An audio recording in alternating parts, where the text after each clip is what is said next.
Étudions la correction de l'exercice 16, page 129. Alors, nous avions d'abord à calculer le périmètre de cette figure, constituée d'un triangle isocèle, de côté 9 cm pour les deux côtés égaux, et construit sur la base du triangle un demi-cercle de diamètre 6 cm. Ce 6 cm, nous ne le compterons pas dans le périmètre puisqu'il est intérieur à la figure. Le périmètre de la figure, ça va être la longueur ici de 9 cm, plus celle-ci de 9 cm, plus le périmètre ici de cet arc de cercle, c'est-à-dire la longueur du demi-cercle. Alors, comment avons-nous procédé? Eh bien, nous avons calculé la longueur du demi-cercle en calculant d'abord la longueur du cercle entier, et nous avons divisé par 2 cette longueur. Le demi-cercle a pour périmètre 9,42 cm. Pour trouver la longueur de la figure, nous avons additionné les deux côtés de 9 cm. Cela nous a fourni comme résultat 27,42 cm. Je ne développe pas davantage parce que nous avons déjà beaucoup travaillé sur les périmètres et je pense que ça devrait aller. Pour le petit b, eh bien, c'est le même genre de question. Cette fois, nous avons une figure un petit peu plus complexe graphiquement, mais en fait, dans le raisonnement, c'est vraiment le même genre de problème. Il nous faut la longueur du demi-cercle, ici, qui est entouré de vert. Donc, nous avons d'abord calculé le diamètre fois pi, en prenant comme valeur approchée de pi la valeur approchée au centième de 3,14. Ça nous a donné 9,42 cm. Nous l'avons divisé en deux parce que ce n'est pas un cercle complet mais un demi-cercle. Le demi-cercle a une longueur, un périmètre, une circonférence de 4,71 cm. Et à ça, c'est Esteban qui a fait ça d'ailleurs, il a ajouté avec brio tout ce qui manquait en faisant bien attention à ne pas compter ce diamètre du demi-cercle puisqu'il est intérieur à la figure et en tenant compte des codages qui nous indiquent les côtés égaux.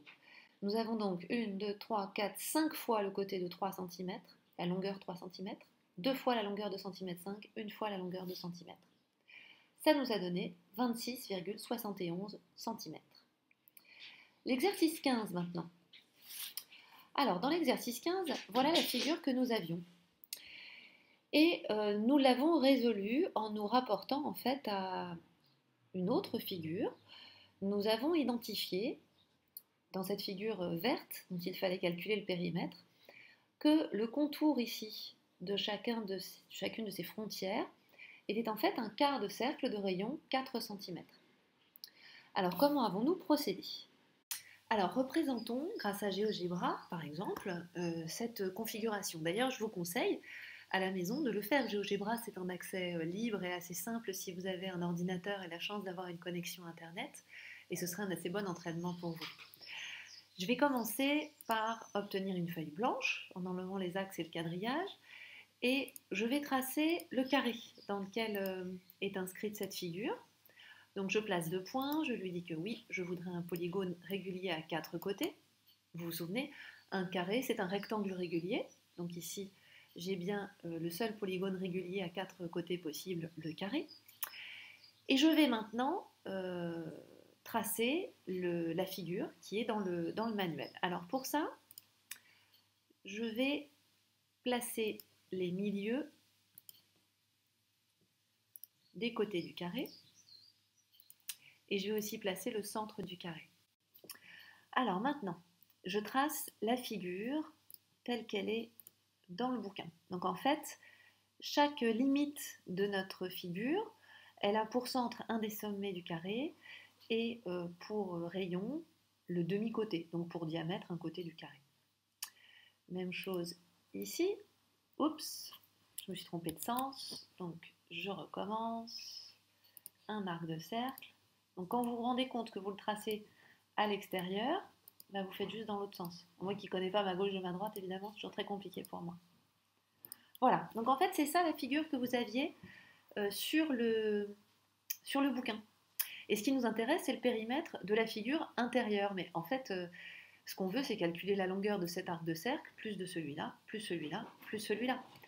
Alors, c'est là que cet exo est quand même super chouette, c'est que je peux faire le lien avec la symétrie axiale.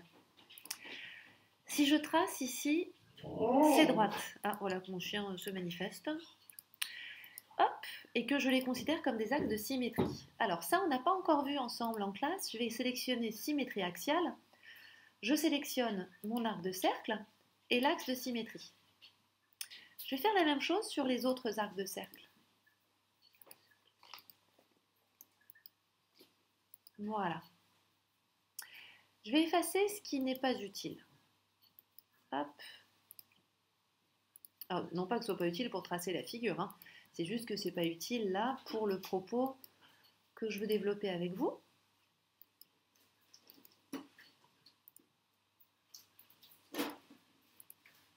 Voilà. Nous, ce qui nous intéressait, c'est le périmètre de la figure intérieure. Et vous avez vu la figure extérieure, comment l'avons-nous obtenue? Nous l'avons obtenue par symétrie axiale à partir de la figure intérieure. Or, nous avons vu ensemble que la symétrie axiale conserve les formes, conserve les mesures, et que la longueur, le périmètre par exemple, d'une figure est la même que la longueur de la figure en symétrique. Donc ici, ça signifie que le périmètre de cette figure intérieure, celle du bouquin, eh bien c'est le même que le périmètre du cercle.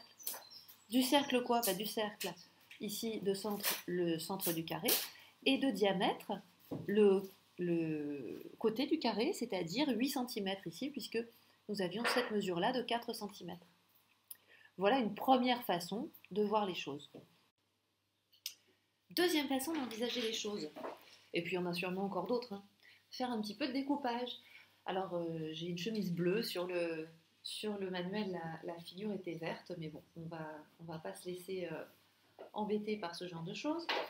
Ici, qu'est-ce qui se passe? Et bien, ce qui se passe, c'est que sur le manuel, ce qui était proposé d'étudier, oh là là, c'est du mal, hein, c'est, voilà,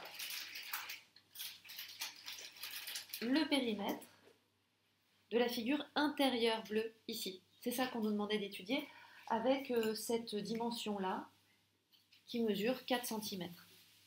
Donc en fait, de quoi est-il question? Ce qu'on voulait, c'était avoir cette longueur, plus cette longueur, plus cette longueur, plus cette longueur. C'est ça là, le périmètre de la figure. Bon, et bien qu'est-ce que je peux faire ici en manipulant? Je peux tout simplement reconstituer mon cercle. Alors évidemment, je n'obtiens plus la même forme au sens en particulier lié à la surface, mais par contre, ce que j'obtiens, c'est que je vois que la mesure du contour de ma figure précédente, qui était en creux en quelque sorte, est le même que la longueur d'un cercle de rayon 4 cm. Donc en fait, ça revient tout simplement à ça.